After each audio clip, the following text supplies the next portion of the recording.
Bismillahirrahmanirrahim. Assalamualaikum warahmatullahi wabarakatuh. Waalaikumsalam warahmatullahi wabarakatuh. Ya, alhamdulillahirrahmanirrahim. Puji syukur kehadirat Allah Subhanahu wa taala karena pada kesempatan siang hari ini saya Satria Pandi Pradana CGP angkatan 9 dari Purbalingga punya waktu untuk mempresentasikan tentang budaya positif.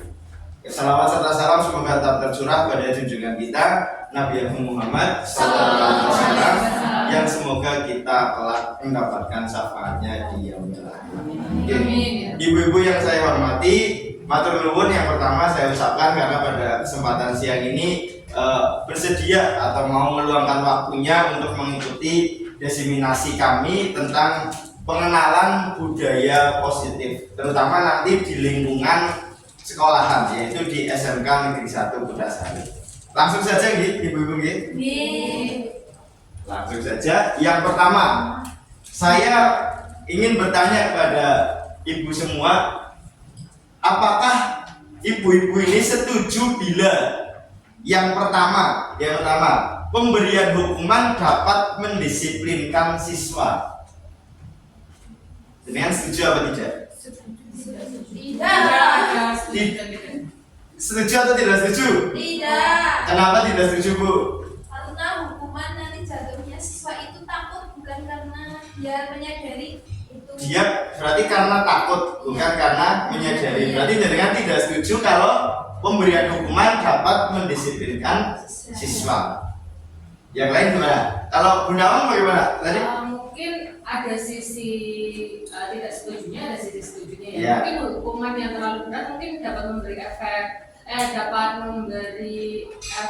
yang takut kepada siswa. Tapi ada juga sisi hukuman yang mungkin dapat mendisiplinkan siswa. Menurut saya sih seperti itu. Berarti pemberian hukuman mungkin dapat mendisiplinkan siswa. Kalau menurut Bu Nawang seperti itu, kalau menurut Bu Taradita itu tidak membuat anak disiplin, tapi karena mereka takut terhadap suatu hukuman. Lalu yang kedua berarti ini kebalikannya. Kalau tadi negatif, kalau ini positif. Pemberian hadiah meningkatkan prestasi siswa. Setuju ya? Ya, jadi anak termotivasi begitu ya. Dengan dia diberi hadiah, dia akan prestasinya meningkat. Tapi apakah karena hadiah akhirnya dia berprestasi karena hanya demi hadiah? Berarti orientasinya nanti yang akan menjadi salah. Jangan-jangan kita bekerja untuk uang, gitu loh contohnya loh. Ya tadi saya baru saja ngobrol dengan Pak Agus kebetulan sama Bu Udit itu ngobrol tentang tidak ada rumus untuk mencari uang. Itu tidak ada. Rumus mencari uang ya kayak nyolong kayak gitu. Tetapi ketika rumus kita rubah, rumusnya adalah mengembangkan diri kita sehingga uanglah yang nantinya mencari kita. Mungkin ini hanya masalah persepsi saja. Kemudian yang ketiga, guru harus mampu memberikan solusi pada setiap siswa yang bermasalah. Kebetulan yang kami undang di sini kan mayoritas adalah guru BK, ya. Tetapi di sini guru harus mampu, berarti setiap guru. Setuju apa tidak, Pak? Lebih ke mengarahkan. Mengarahkan. Kali ini memberikan solusi ya berarti ya. Membantu, bukan memberikan. Membantu, bukan memberikan atau mengarahkan begitu ya. Berarti nantinya siswa yang mencari solusi sendiri. Mengambil keputusan. Berarti bukan guru yang sebagai pemberi solusi. Oke, berarti tidak setuju ya? Tidak setuju. Kemudian yang keempat, guru berperan sebagai teman bagi siswa. Setuju begini? Iya. Kenapa? Ya, dengan kita sebagai teman, siswa juga nantinya akan bisa mudah untuk terbuka sama kita. Mudah terbuka. Tapi apakah terlalu dekat? Tidak. Ya, ada batasannya. Ada batasannya ya. Berarti kedekatan dengan murid atau sebagai teman, peran guru sebagai teman bagi siswa itu setuju. Oke, terima kasih Bapak Ibu telah menjawab pertanyaan dari kami. Selanjutnya kita akan masuk ke materi. Nanti akan nyambung semua itu terkait dengan yang Bapak Ibu jawab itu benar apa tidak menurut teori budaya positif. Konsep-konsep inti untuk menciptakan budaya positif. Yang pertama adalah perubahan paradigma belajar.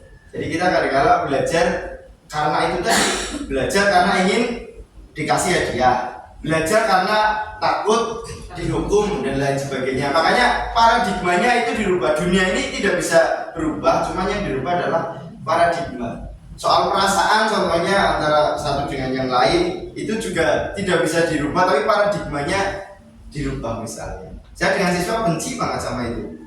Kalau kita pakai paradigma yang pertama, ya saya benci dengan siswa itu. Tapi kalau kita rubah, oh ya masing-masing anak punya karakter sendiri-sendiri. Jangan-jangan nanti anak saya seperti itu. Misalnya kita pakai paradigma lain, pasti kita akan outputnya akan lain kepada siswa. Demikian juga dengan murid, ketika paradigma belajarnya dia rubah, pasti akan merubah perilakunya.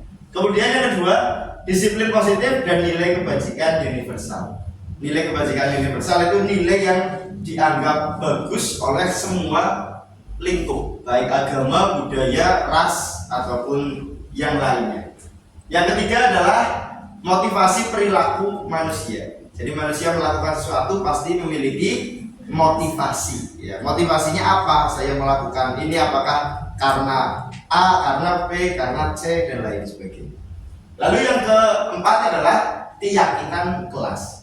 Ya, kita harus yakin bahwa kita memiliki keyakinan apa itu di dalam kelas. Terhadap diri juga kita harus memiliki keyakinan. Saya punya keyakinan, nah ini yang akan meneguhkan kita dan kita akan melakukan sesuatu berdasarkan apa yang kita yakini. Maka dalam agama yang pertama diajarkan biasanya adalah ketauhidan, bahwasanya kita yakin bahwa Allah itu ada, Rasulullah itu ada. Setelah itu kemudian akan kita mau melaksanakan sholat, mau melaksanakan puasa dan lain sebagainya.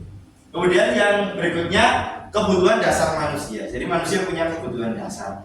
Contohnya kita tadi makan, berarti kan kita punya kebutuhan dasar, energi dan lain sebagainya. Posisi kontrol guru, kita punya posisi sebagai ABCD, nanti akan saya jelaskan satu persatu. Dan yang terakhir, ini hampir sama yang dikatakan Bu Yeni dan Bu Ervina tadi, tentang segitiga restitusi, bahwa nanti anak akan menemukan solusinya sendiri. Mungkin seperti itu. Jadi yang disampaikan oleh ibu-ibu semua sebenarnya sudah ada di sini, cuman teorinya mungkin yang kita belum tahu. Coba selanjutnya Bu. Selanjutnya budaya positif, ya. Budaya positif adalah perwujudan dari nilai-nilai atau keyakinan universal yang diterapkan sekolah. Contoh budaya positif di tempat kita gaungkan sekarang yaitu benar dulu baru pinter, ya. Misalnya lagi apa? Santun, sikap itu santun, inovatif, giat, amanah, dan percaya diri. Tidak ada agama yang melarang percaya diri, tidak ada agama yang melarang giat, tidak ada budaya yang melarang santun dan seterusnya. Itulah yang namanya budaya positif, perwujudan dari nilai atau keyakinan universal. Universal berarti itu tingkatannya adalah manusia, bukan budaya, bukan agama, tapi sudah bicara tentang manusia. Kemudian selanjutnya perubahan paradigma belajar. Ini menurut Bapak Pendidikan kita, yaitu Ki Hajar Dewantara tahun 1936. Beliau menyampaikan bahwa tujuan pendidikan adalah menuntun segala kodrat yang ada pada anak agar mereka mencapai kebahagiaan dan keselamatan setinggi-tingginya sebagai manusia. Dan di sini dikatakan sebagai manusia. Jadi kita sedang menghadapi manusia. Lah ini yang kadang-kadang kita lupa. Kita sedang menghadapi siswa, ya, tapi lupa siswa itu apa? Ya. Jangan-jangan kita tahunya siswa itu robot, siswa itu yang kita suruh-suruh, siswa itu yang anu itu dan lain sebagainya. Tapi kita lupa bahwa siswa sebenarnya adalah manusia. Jangan-jangan kita lupa itu. Coba sih Bapak Ibu gerakan jempol kakinya jenengan. Ya, sekarang jenengan ingat bahwa jenengan punya jempol kaki. Dan dari tadi kita punya jempol kaki tapi tidak menyadari bahwa kita punya jempol. Jadi nak bersyukur kabarnya jadi kita lupa dengan semuanya, wis akhirnya bersyukur kok ngertinya.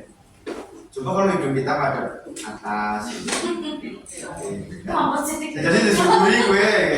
Coba kalau pertumbuhannya kumis sama dengan pertumbuhannya rambut dan seterusnya lah. Ya, itu kalau kita sadari, oh ya ternyata manusia ya, ternyata kita sempurna gitu loh. Demikian juga dengan siswa kita atau murid kita adalah manusia. ya mereka juga sempurna dengan kesempurnaannya masing-masing. Ya, manusia maupun anggota masyarakat. KHD atau Ki Hajar Dewantara berpendapat bahwa dalam sebuah pendidikan selalu berpegang kepada kodrat alam dan kodrat zaman. Nah, kita juga seringkali lupa terhadap kodratnya kita sih apa gitu. Kita siapa? Kita lupa diri kadang-kala seperti itu. Maring siswa segeleme. Ya, saya juga ada kelepasan itu emosi pada siswa. Kok goblok atau jadi apa gitu misalnya menggunakan kata-kata seperti itu. Kamu kalau tidak belajar mau jadi apa? Contohnya saya mapel sejarah misalnya, ego saya anak harus bisa sejarah. Kalau kamu tidak bisa sejarah berarti kamu tidak nasionalis.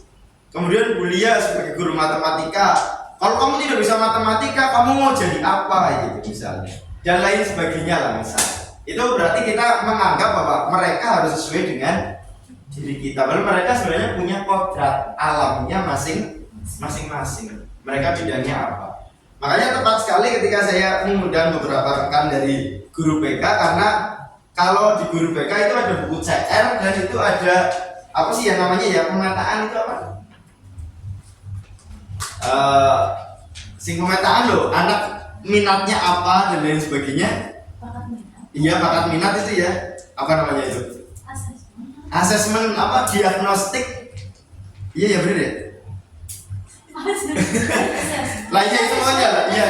Diagnostik atau apa itu yang mendiagnosa anak ini begini, nantinya begitu dan lain sebagainya. Sebenarnya kita sedang mengarahkan ke mereka agar masuk ke kodrat alamnya masing-masing dan kodrat zamannya masing-masing. Sekarang kan zamannya gadget, zamannya TikTok, zamannya apa lagi misalnya Instagram, ya dan seterusnya. Oke, berikutnya Bu.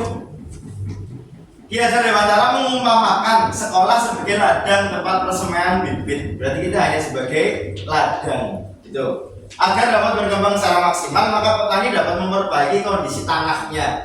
Dan kadang-kadang kita juga lupa, kita itu tanah yang subur apa tidak, atau nandur pira-pira air atau nggak ada yang tumbuh kayak gitu. Tapi kita tidak menyadari, kita menyalahkan, oh siswa SMK lelet, siswa SMK males-males. Tapi jadi kita sebagai guru itu, nah kita ini subur apa tidak ya? Apa jangan kita tanah yang sakit gitu. Kita tanahnya apa kita petaninya sih Pak? Apa? Sebagai sekolahan maaf, okay. Sebagai sekolah jangan kita adalah sekolah yang sakit gitu. Sekolah yang sakit yang tanahnya tidak subur ya. Kondisi tanah, memelihara bibit tanaman, memberi pupuk dan air, membasmi ulat dan sebagainya. Dengan demikian seorang guru harus mampu membuat murid bertumbuh dengan baik dengan segala kondisinya yang ada pada dirinya. Jadi betul Bu Taradita, peran guru di sini adalah sebagai petani. Lah petaninya tahu ilmu tentang tanah apa tidak? Petaninya tahu ilmu tentang bibit apa tidak? Kita sangka kita nandur pari, ternyata kita nandur soketeki ya gitu misalnya. Ya, jangan-jangan yang nandur pari tikil soketeki itu orang tidak punya pengetahuan tentang bibit. Iya, kayak lagu ditandur pari tapi tikilnya soketeki, menyalahkan parinya, padahal kita yang sebenarnya nandur soketeki itu, tapi menyalahkan pohon padinya itu. Jadi kita adalah mengumpamakan sekolah adalah ladang. Sekolah ladang, oleh karena itu kita harus membuat subur dengan cara apa ya? Kita harus menjadi guru yang hebat, guru yang luar biasa, guru yang bisa mengerti segalanya. Karena ini profesi kita. Kita adalah guru yang insya Allah profesional semuanya ya di sini ya. Amin. Ya. Berikutnya, salah satu tanggung jawab seorang guru adalah bagaimana menciptakan lingkungan yang positif. Contohnya lah, kita punya masalah di rumah, itu saya yakin semua orang punya masalah. Saya setiap pagi punya masalah. Jangan mungkin setiap pagi juga punya masalah. Tapi sampai ke sekolahan, udah masalah itu hilang gitu. Yang kita ciptakan adalah lingkungan positif. Seolah kita baik-baik saja gitu. Kita tersenyum, kita mengajar dengan baik-baik saja, kita bergaul dengan teman baik-baik saja, sehingga lingkungan yang hadir di sekitar kita adalah lingkungan yang positif. Tapi coba kalau kita cemberut sebagai guru misal, akhirnya lingkungan yang hadir juga ya medeni kabeh, wedi akhirnya langsung takon wedi dan lain sebagainya.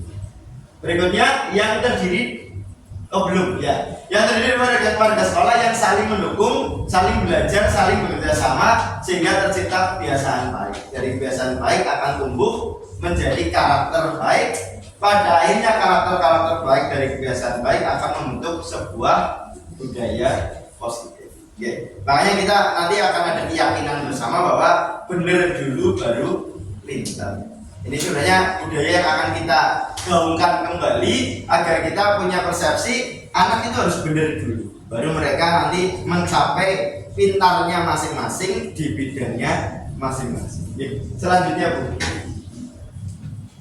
disiplin positif dan nilai kebajikan universal. Mungkin beberapa ada yang sudah melihat game ini waktu saya sedang Zoom. Anda dan teman Anda akan melakukan kegiatan. Cobalah buka. Gitu. Anda adalah A. Ya, seperti itu, okay? Tugas Anda adalah mengepalkan salah satu tangan Anda begini. Ya. Coba Anda bayangkan bahwa Anda menyimpan sesuatu yang sangat berharga di dalam kepalan tangan Anda. Sudah dibayangkan belum? Apa? Bayangkan coba.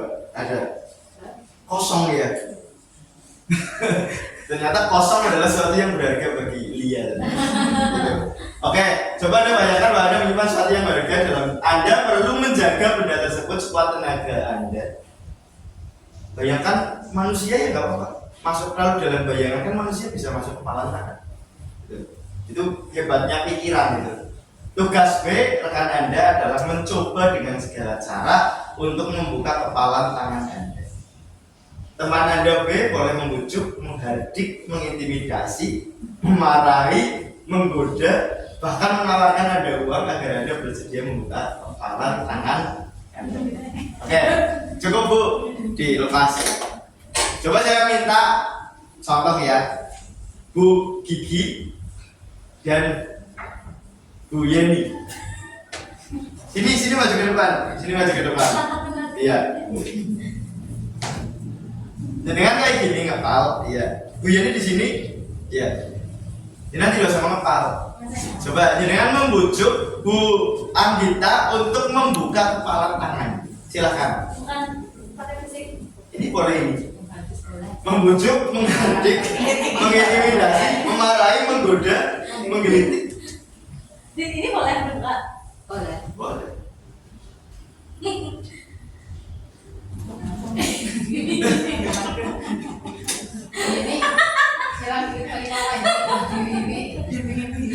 Aku kira mau digoda dulu kok, Mam.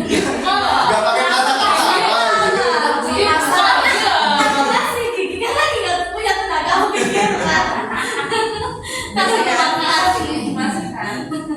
Ternyata dia masih punya tenaga. Boleh kayak gini kan? Boleh, iya. Bu Yen coba negosiasi Bu. Negosiasi soal Bu. Nanti aku kasih. Didoakan kalau dibuka itu. Oh iya. Kalau dibuka, aku doain setelah ini kamu dilamar. Lamar. Ya orang yang dia juga masih lama ya. Tapi yang di sini sesuatu yang sangat berharga loh. Si dia hari ini, nanti pulang lamar. Tapi kalau ini nggak buka, dia lamar yang lain.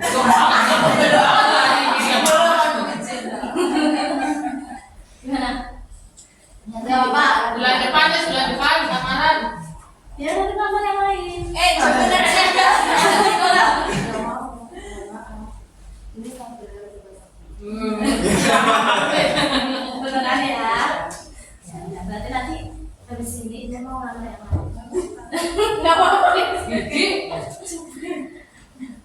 Kalau mau, aku gak mau.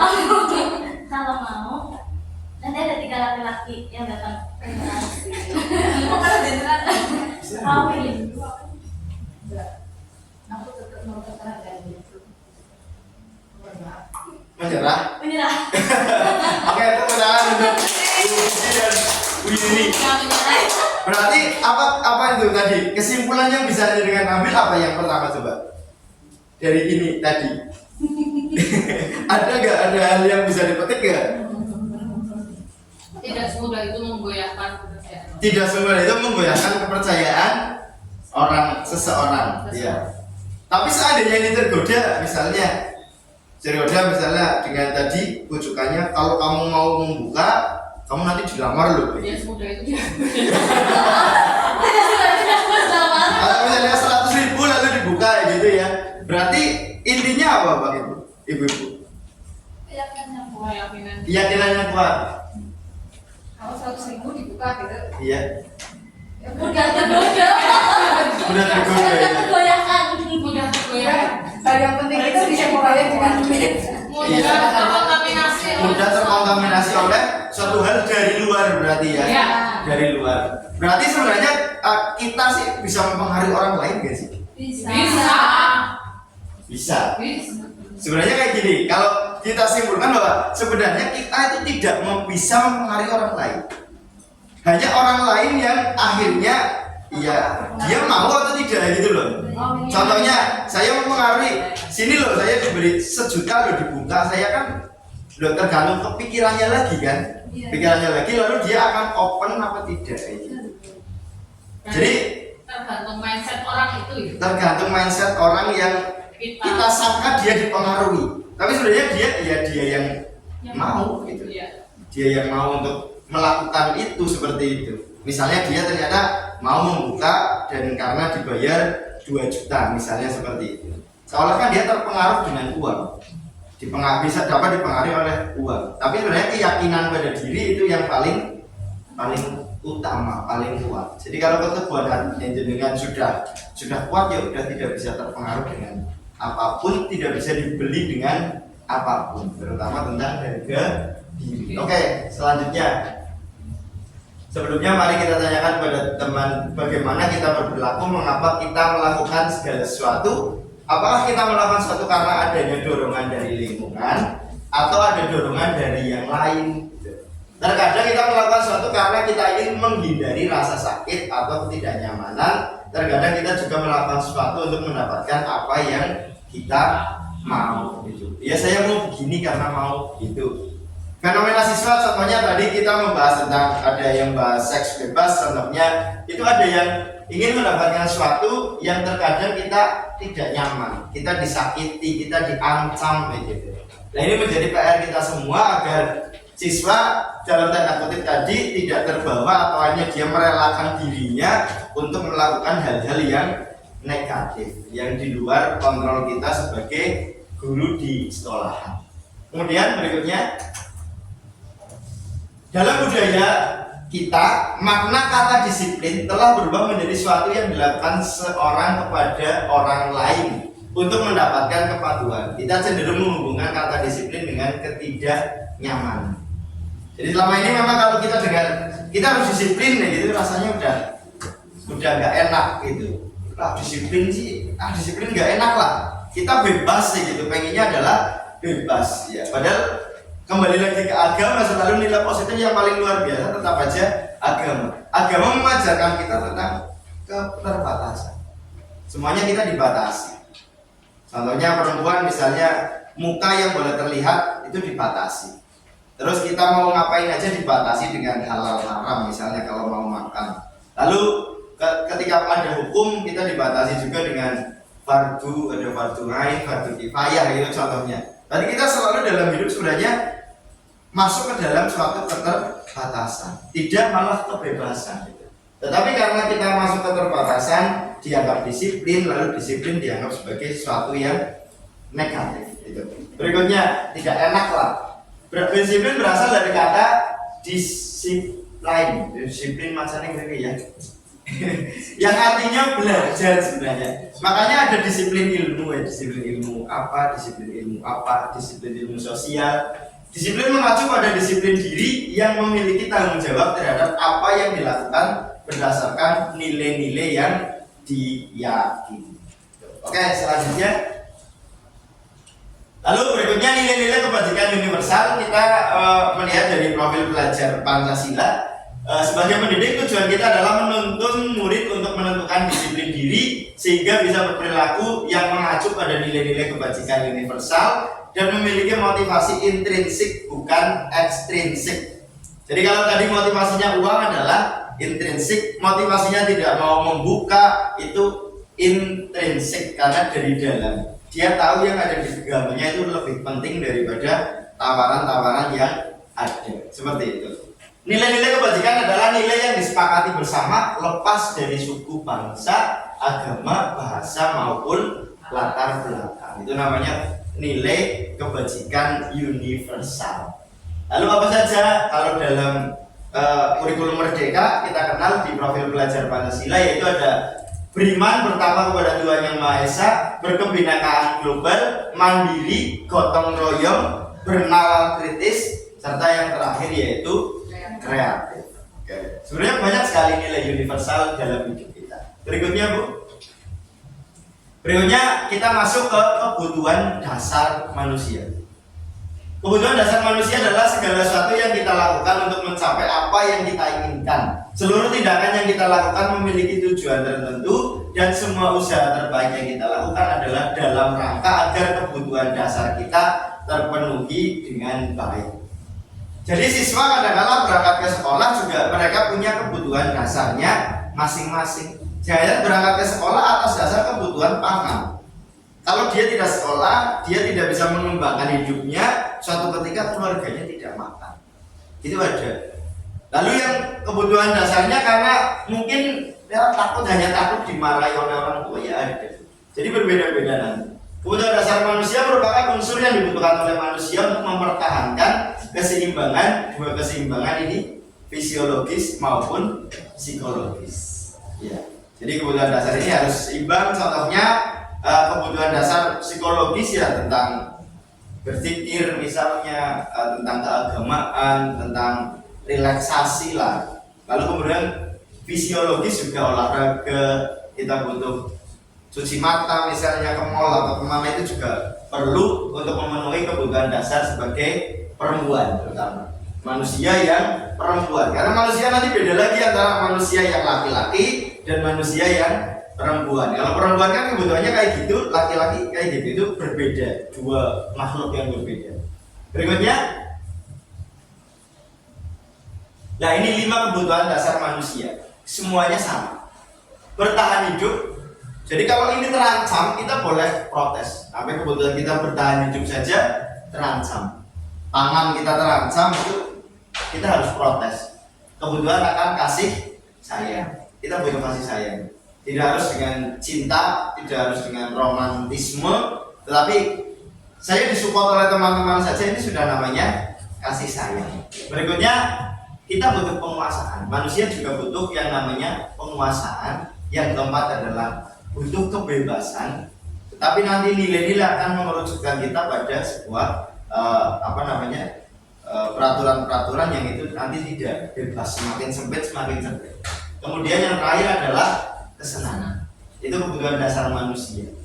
Berarti kalau gitu kita simpulkan, siswa kita juga punya kebutuhan dasar. Yang namanya dasar harus dipenuhi. Dan kita memberikan enggak mereka agar murid dapat belajar dengan baik. Ini juga PR bagi kita karena kita ruangannya saja terbatas. Berarti tadi kembali lagi ke ladang kita, jangan-jangan kita ladangnya nggak subur sebenarnya. Tapi kalau pas itu tandur apa banget itu. Dan ini menjadi refleksi bagi kita bersama. Mungkin nantinya untuk PPDB ajak AKN muridnya mungkin seperti itu dan lain sebagainya lah. Karena kita merasa juga ladang kita tidak begitu subur itu. Lemah apa, menabur apa. Berikutnya yang kedua, kasih sayang dan rasa diterima. Setiap murid ingin menjadi bagian berharga di kelas. Jadi kadang kita sentuh murid berharga, kayak biasanya yang perempuan-perempuan lah. Jadi karena murid teka curhat, dia menyampaikan sampai nangis ya gitu. Saya juga pengen punya murid yang kayak gitu, tapi laki-laki mungkin tidak bisa menjangkau hal itu. Nah, curhat, mereka merasa berharga sampai nangis, merasa tidak dihargai, atau hanya disuruh saja, Mas tolong ambilkan foto ya di sana. Lalu fotonya saya upload di Instagram misalnya, anak itu merasa dirinya sangat berharga gitu. Jadi untuk berharga tidak perlu harga, tidak perlu uang, tidak perlu materi sebenarnya. Jadi yang kedua adalah kasih sayang, membuat orang berharga dan dia juga ingin diterima oleh orang lain. Kayak dulu kita punya murid namanya, ya tidak saya sebutkan lah, dia tergolong autis ya, dia autis tapi dia punya bakat di apa ya, stand up comedy kalau tidak salah. Dengan dia ikut stand up comedy dia merasa berharga banget hidupnya, yang tadinya tidak dianggap sama sekali. Kemudian yang ketiga, semua manusia itu butuh yang namanya penguasaan. Minimal menguasai apa, gitulah. Jadi penguasaan maksudnya di sini adalah setiap murid memiliki kebutuhan merasa kompeten, lalu hebat dan diakui pencapaiannya oleh orang lain, lalu kemudian didengarkan dan menjadi murid yang berpengaruh dan berdampak bagi orang lain. Itu kalau kita kerucutkan ke murid. Kalau kita lebarkan lagi ke manusia, ya kita ingin menguasai apa. Itu ya memang kebutuhannya manusia itu seperti itu. Yang keempat adalah kebebasan. Sampai penguasaan kita butuh juga yang namanya kebebasan. Murid juga demikian. Murid memiliki kesempatan untuk menentukan pilihannya sesuai dengan kemauannya tanpa adanya paksaan dari pihak manapun, serta bertanggung jawab terhadap yang dipilihnya. Makanya tadi jangan diberi hadiah untuk melakukan sesuatu, tapi buat kesadaran agar dia melakukan sesuatu sesuai dengan pilihannya. Gitu. Orang belajar kelihatannya tertekan, tapi kalau dia senang, ya dia sebenarnya masuk ke dalam kebebasan. Bulia senang membaca buku, tapi karena senang. Kalau orang yang tidak suka membaca buku melihatnya tertekan, teman uripe nggak maca gitu. Sama saja dengan anak yang disuruh ayo baca buku gitu. Dia membaca buku bukan dalam kebebasan. Yang satunya sama-sama membaca buku, tapi dia membaca buku dalam kebebasan. Mungkin ada dua peristiwa yang berbeda dalam hal yang sama. Ada makna yang berbeda. Saya beli sesuatu dengan sangat minim dalam mengeluarkan uang, bisa jadi itu saya ngirit, bisa jadi saya pelit. Itu yang tahu hanya saya sebagai pelakunya. Kayak wong medit apa wong ngirit, wong pelit apa wong irit. Apa orang itu duit? Ngilih disit ya. Gitu. Yang terakhir adalah kesenangan. Jadi setiap murid tentunya memiliki kesenangan masing-masing. Kita sebagai guru tentunya tidak usah ragu untuk membuat pembelajaran yang menyenangkan. Jadi ayo kita senangkan murid lah dengan pembelajaran, tapi ya jangan dengan jam kosong gitu. Kita buat agar kita masuk kelas murid seneng kayak gitu. Gimana caranya? Saya yakin kita punya trik, punya cara, punya metode, punya model pembelajaran yang kiranya dapat membuat murid itu senang. Ini 5 kebutuhan dasar manusia. Sekali lagi saya ulas: bertahan hidup, kasih sayang dan rasa diterima, penguasaan, kebebasan dan kesenangan. Berikutnya Bu. Nah ini, perilaku buruk murid tidak dapat dibiarkan, tetapi harus dipahami dan ditindaklanjuti dengan mengajak murid berefleksi agar mereka belajar dari kesalahan. Jadi murid betul itu diajak berefleksi. Osi kepriwe bisa nih kayak gue. Kamu sadar nggak kalau itu salah? Misalnya kayak gitu. Kamu sadar nggak kalau yang kamu lakukan itu merugikan orang lain? Kayak anak yang coret-coret di belakang itu ada. Mereka tidak sadar kalau itu merugikan. Itu. Mereka hanya yang penting gambar bagus menurut mereka, dan mereka menunjukkan identitas mereka sebagai ini loh saya penguasa di sini gitu. Berikutnya, sekarang kita masuk ke motivasi. Motivasi perilaku manusia. Motivasi ada 2, yaitu motif intrinsik dan ada motif ekstrinsik. Ya. Kalau intrinsik ini adalah untuk menjadi orang yang mereka inginkan dan menghargai diri sendiri dengan nilai yang mereka percaya. Ya, kita percaya menghargai diri sendiri dengan apa? Misalnya dengan olahraga, berarti kita menghargai diri sendiri.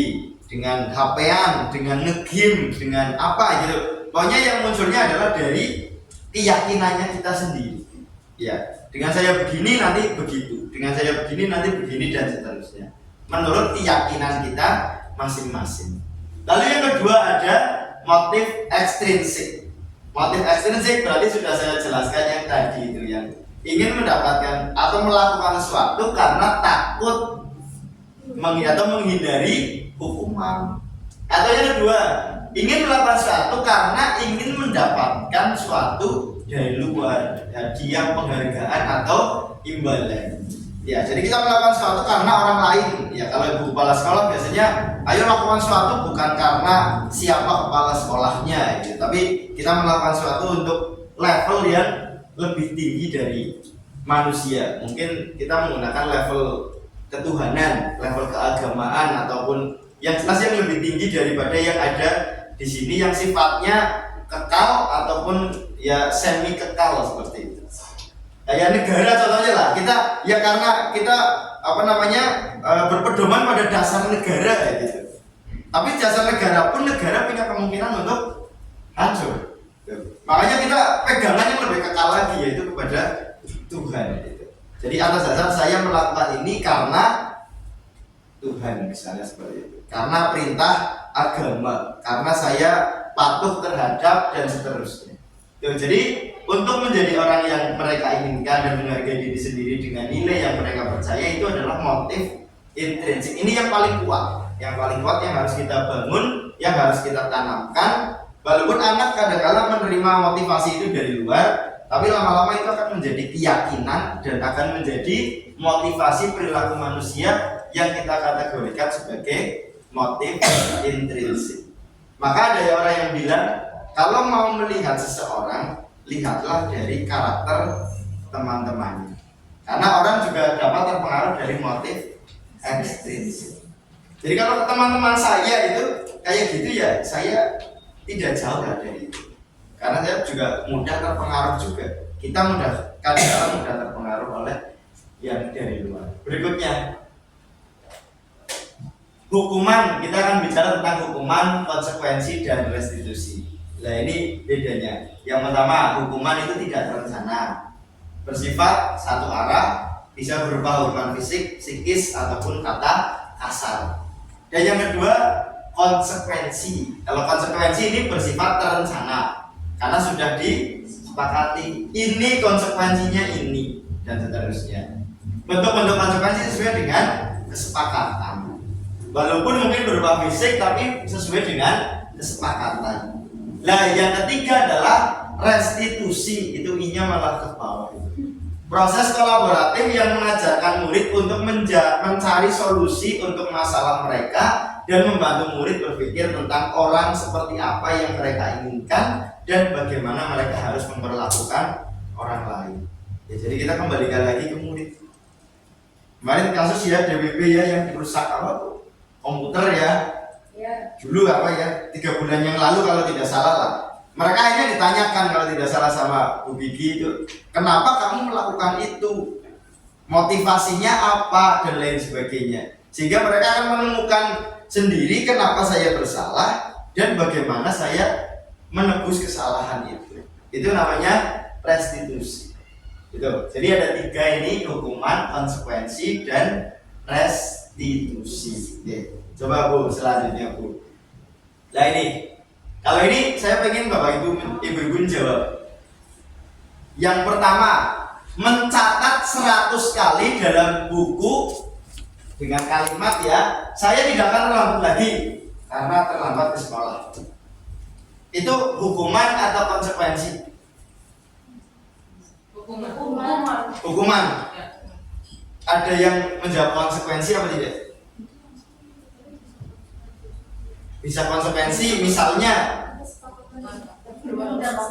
ya belum ada ya, karena dia menulis saya tidak akan terlambat lagi. Saya tidak akan terlambat lagi itu karena terlambat sekolah, lalu disuruh mencatat 100 kali kalimat saya tidak akan terlambat lagi. Itu hukuman ya berarti ya, bisa konsekuensi, tapi mayoritas jawabannya adalah hukuman. Oke, berikutnya yang kedua, lari mengelilingi lapangan basket 2 kali setelah karena terlambat datang sekolah. Hukuman. Bisa hukuman, bisa konsekuensi. Berarti semuanya jawabannya itu, bisa hukuman, bisa konsekuensi. Kalau itu sepakat, ya. Tapi kalau kayak gini, yang dikatakan hukuman biasanya tidak nyambung gitu. Ada tambahin lagi, ya, iya, tidak nyambung dengan apa yang terjadi gitu contohnya. Lawang dia terlambat, kok disuruhnya adalah lari. Tapi ketika itu menjadi kesepakatan dan diarahkan, kamu terlambat kan karena lelet. Biar tidak lelet, kamu olahraga ya, gitu misalnya. Dan nanti ini akan berproses, akan bermetamorfosis berevolusi. Mungkin dari hukuman menjadi konsekuensi, bahkan menjadi dengan restitusi. Terus berikutnya yang selanjutnya, membersihkan coretan yang dibuatnya di meja tulis.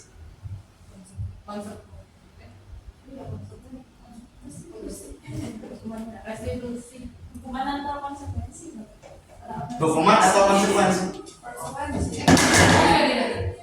Apa? Konsekuensi ya? Konsekuensi. Karena berhubungan, karena dia mencoret lalu suruh dibersihkan gitu. Berarti kalau terlambat suruh jangan terlambat, itu berarti konsekuensi. Berarti ini konsekuensi ya. Iya, berarti sudah mulai paham Bapak Ibu bedanya antara. Coba sih kembali lagi ke yang tadi, kembali ke yang sebelumnya lagi. Nah itu, berarti ini kan hukuman itu tidak terencana, langsung biasanya kayak wis nulis mono kayak gitu. Tapi nanti kalau sudah direncanakan, sudah nanti bentuk konsekuensi sesuai dengan kesepakatan. Oke, kalau ada kata sepakat jadi menjadi konsekuensi, tapi dikatakan itu konsekuensi adalah yang nyambung, kalau bisa yang nyambung. Ya. Oke, berikutnya, berarti ini jelas. Yang ketiga, ya ini konsekuensi. Terus yang selanjutnya, membersihkan WC karena merusak pensil teman. Hukuman. Hukuman kan ya, seringkali kita melakukan seperti itu. Kok apa wis ngana bersihi WC? Orang melukai bersih apa sih ini ya? Iya, misalnya kayak gitu lah dan seterusnya lah. Itu ya kalau itu sudah kesepakatan ya konsekuensi sebenarnya. Jadi banyak hal yang keliru sebenarnya di kita, tapi ya harus maning ya, kadang-kadang juga kepriwe maning ya gitu sih. Ya tidak punya power lebih untuk melarang ataupun menolak. Berikutnya, lari keliling lapangan karena terlambat 10 menit saat pelajaran PJOK. PJOK ya nyambung ya. Berarti ini bisa adalah konsekuensi. Iya, konsekuensi. Berikutnya, nah, mengapa keyakinan kelas bukan peraturan kelas? Karena tadi kita membuat konsekuensi itu adalah sesuatu yang kita yakini. Ya, mengapa kita pakainya bahasa keyakinan bukan peraturan? Coba kira-kira kenapa Bapak Ibu?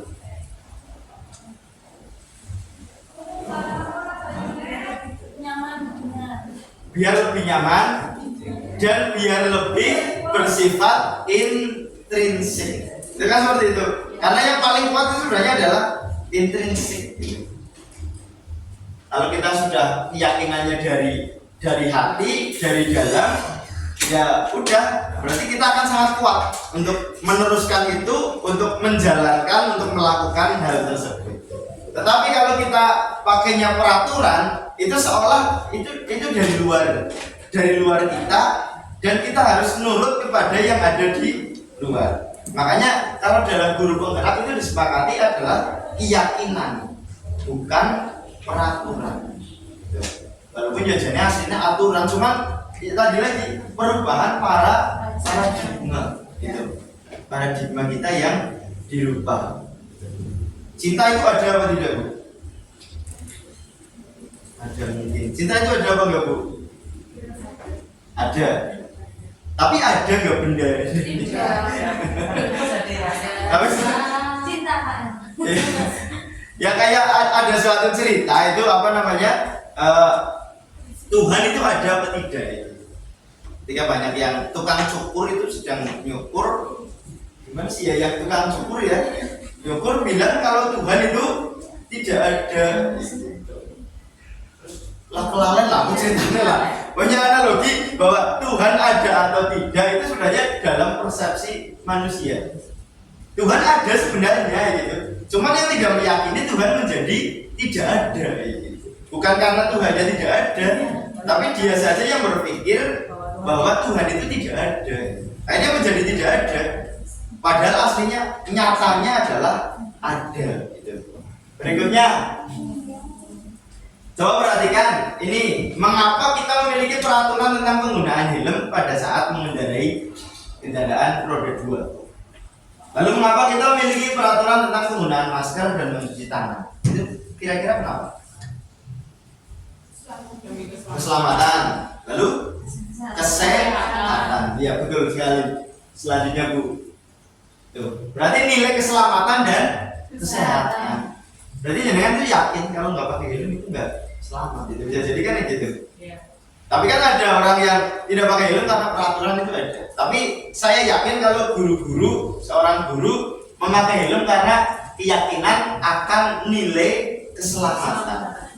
Bahkan saya masker pun seperti itu, keyakinan akan nilai kesehatan. Kalau saya bawa motor pasti menggunakan masker karena angin yang sangat kencang, aku mau masuk angin lah, mau kena apa dan lain sebagainya.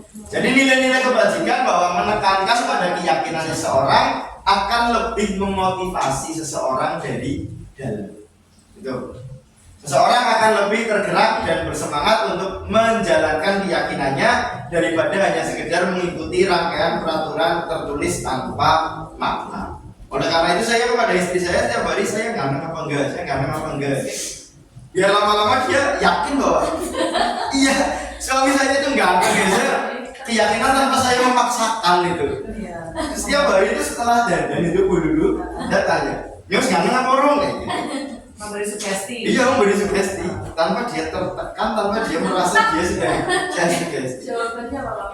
Iya ganteng, nah orang ganteng yang pernah makan kayak gitu. Lainnya pernah makan ya orang ganteng. Nah seganteng, iya seganteng loh. Dia pernah dengan pede dan saya merasa diri saya itu ganteng banget. Padahal dia bohong. Jadi akhirnya dia yakin, akhirnya istri saya yakin bahwa saya itu ganteng tanpa ada tekanan dari pihak luar. Jadi nilai-nilai kebajikan seperti ini harus ditanamkan kepada orang-orang tersayang. Itu berarti ekstrinsik ya Pak? Ekstrinsik yang akhirnya menjadi intrinsik. Akhirnya memaksa. Iya, akhirnya dia. Menurut Pak Panji. Iya, tapi kan saya tidak dengan paksaan, tidak dengan harus. Tapi katanya nggak berangkat. Iya, kalau nggak ganteng apa terpaksa. Ya, nanti ada peran guru yang membuat orang itu merasa bersalah. Itu nanti ada. Selanjutnya, pembentukan keyakinan kelas ya. Keyakinan kelas lebih bersifat abstrak, jadi tidak konkret ya. Apa yang kita yakini bersama. Lalu keyakinan kelas berupa pertanyaan-pertanyaan, pernyataan-pernyataan universal. Maksudnya saya akan selalu berangkat pukul 7.30, berapa? 6.30 misalnya. Pernyataan saya akan selalu sholat tahajud misalnya. Pernyataan keyakinan kelas senantiasa dibuat dalam bentuk positif. Jadi kalimatnya positif. Keyakinan kelas hendaknya tidak terlalu banyak sehingga mudah diingat dan dipahami oleh semua warga kelas. Semua warga kelas hendaknya ikut berkontribusi dalam pembuatan dan yang terakhir bersedia meninjau kembali keyakinan kelas dari waktu ke waktu. Ya, misalnya kita juga sebagai individu harus punya keyakinan. Saya akan setiap hari sholat tahajud deh gitu misalnya. Itu menjadi keyakinannya jenengan bahwa saya wajib sholat tahajud. Itu boleh saja seperti itu. Walaupun tahajud sebenarnya tidak wajib, tapi kita mewajibkan diri sehingga kita nanti akan kayak gitu. Kita yakin sekali dengan itu, maka kita akan melakukan itu dengan senang hati. Mesti jam sisi tangi, mesti jam loro tangi. Anak juga kayak gitu. Kalau kamu yakin kalau bangun pagi itu akan kayak gitu. Makanya orang Jawa itu seringkali membuat mitos atau mitologi untuk membuat keyakinan. Jangan kamu di situ orang ilok kayak gitu contohnya. Orang ilok itu akan membentuk suatu keyakinan. Saya tidak akan kesana tanpa paksaan. Tidak kita tidak mengatakan sandekala itu yang sore hari berbahaya karena banyak setan dan lain sebagainya, itu tidak kayak gitu. Hanya orang ilok kayak gitu saja. Jadi kita yakin kalau tidur di sore hari atau keluar di sore hari sandekala kita tidak berani karena memang kita meyakini itu. Berikutnya, nah ini kita sekarang tinggal masuk ke posisi kontrol. Guru memiliki 5 posisi kontrol. Satu yaitu sebagai penghukum. Ya sebagai guru ya kadang-kadang kita memang melakukan penghukum, sebagai penghukum. Salah, benar, baik atau tidak, lalu konsekuensi langsung atau langsung dihukum. Berikutnya yang kedua adalah membuat merasa bersalah. Kita punya posisi itu, membuat orang atau murid merasa bersalah. Yang ketiga tadi pilihannya Bu Yeni menjadi teman, menjadi temannya murid. Yang keempat adalah menjadi pemantau, memantau murid. Dan yang kelima adalah sebagai manajer. Oke, selanjutnya posisi penghukum. Seorang penghukum bisa menggunakan hukuman fisik maupun verbal, menggunakan nada suara tinggi dan bahasa tubuh melotot serta mengganti. Gitu. Patuhi aturan saya atau awas. Gitu. Kamu selalu saja salah, selalu pasti, selalu kamu yang tidak menaati aturan. Mesti mani gitu. Itu berarti kita sedang memposisikan kita sebagai penghukum gitu. Hasilnya kemungkinan murid juga akan marah. Makanya ada 2 guru kita yang muridnya dendam gitu. Ya, 2 singar kepala di rumah ya Bu ya. Gitu. Karena mungkin dia lebih condong ke memposisikan diri sebagai posisi penghukum. Kemungkinan murid juga akan marah dan juga memendam atau bersifat agresif gitu. Oke, yang kedua, posisi membuat merasa bersalah, mengiba gitu. Maksud menjual-jual. Kalau saya biasanya saya sendiri yang merasa harus dimelas. Padahal orang pada posisi ini biasanya guru akan bersuara lebih lembut, membuat rasa ya kadang kayak guru BK kadang kayak yang seneng banget ya. Guru BK luar biasa. Guru matematika lembut juga ya Bu ya. Guru juga ya. Begitu ya lembut ya. Penawang yo. Misalnya ya. Sangat dicintai oleh Minal. Pada posisi ini biasanya guru bersuara lebih lembut. Terus posisi ini murid akan memiliki penilaian diri yang buruk terhadap diri mereka. Jadi mereka merasa iya gina ya salah ya. Ibu sangat kecewa sekali karena kamu berapa kali bapak harus memberitahu kamu ya. Gimana coba kalau orang tua kamu tahu kamu berbuat begini ya. Tadi merasa bersalah. Oke, lanjut. Waktu kita tinggal 10 menit. Posisi teman. Guru dalam posisi teman ini tidak akan menyakiti murid, namun akan tetap berupaya mengontrol sesuai dengan persuasi, ataupun posisi ini bisa berdampak negatif dan positif. Ayo bantulah demi bapak kayak gitu. Murid akan menjadi akrab dengan guru, tapi murid juga akan tergantung kepada guru.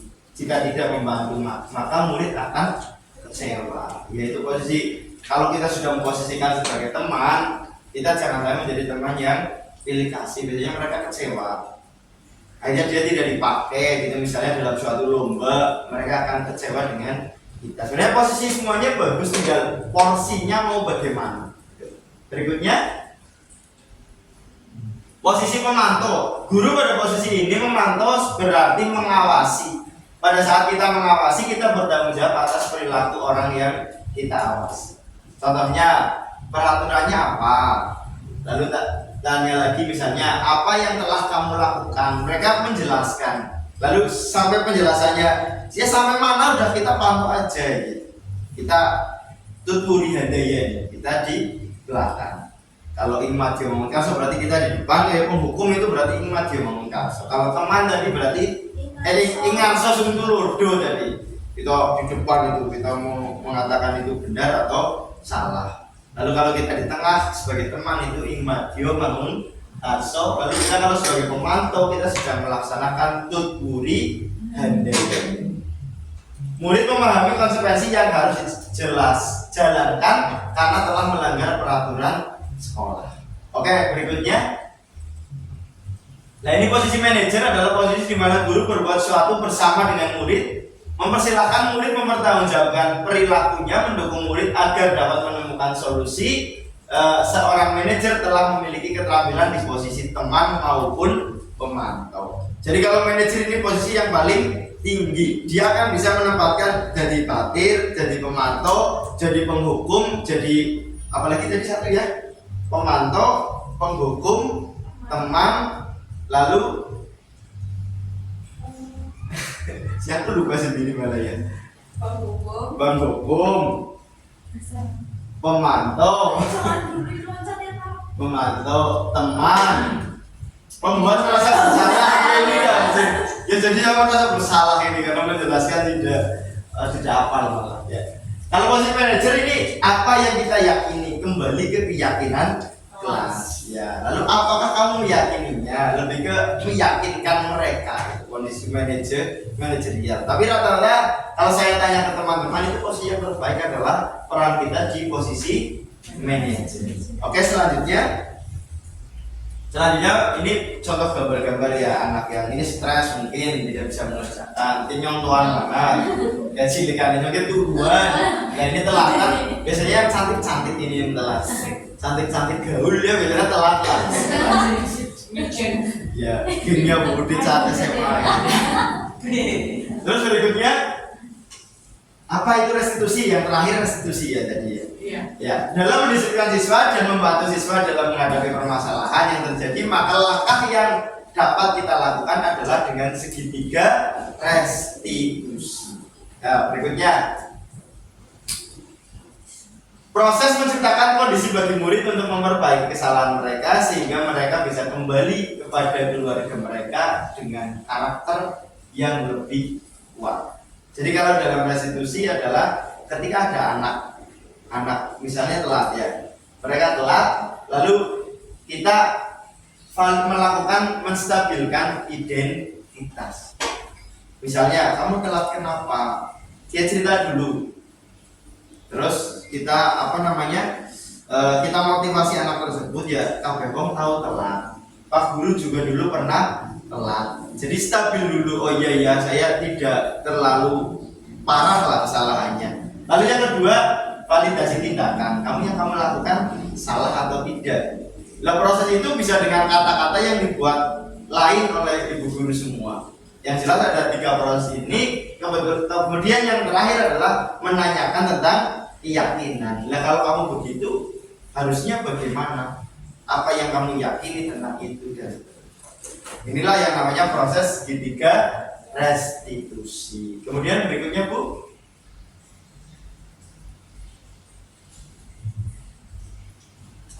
Oke. Nah ini menstabilkan identitas, kemudian validasi tindakan salah dan menanyakan keyakinan. Oke, berikutnya lagi. Alhamdulillah. Sudah selesai. Jadi begini Bapak Ibu, kesimpulannya yang pertama, mari kita tanamkan budaya positif di dalam sekolah kita. Budaya positif di lingkungan individu dulu, setelah itu baru masuk ke lingkungan sekolah. Agar budaya positif itu dapat menyebar kemana-mana. Lalu siswa punya karakternya sendiri-sendiri, mereka punya kodratnya masing-masing. Ayo kita dekati mereka dengan posisi kontrol yang tadi sudah kita pelajari sekilas, baik sebagai teman, membuat merasa bersalah dan lain sebagainya.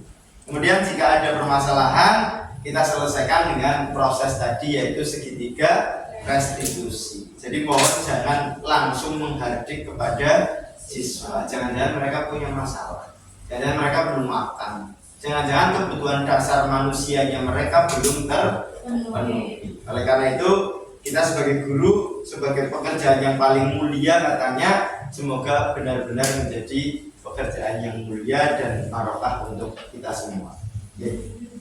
Itu saja dari saya. Apabila ada salah kata, saya mohon maaf dan terima kasih telah menyempatkan waktunya untuk mengikuti presentasi dari saya terkait budaya positif. Sekian, wassalamualaikum warahmatullahi wabarakatuh. Waalaikumsalam. Terima kasih.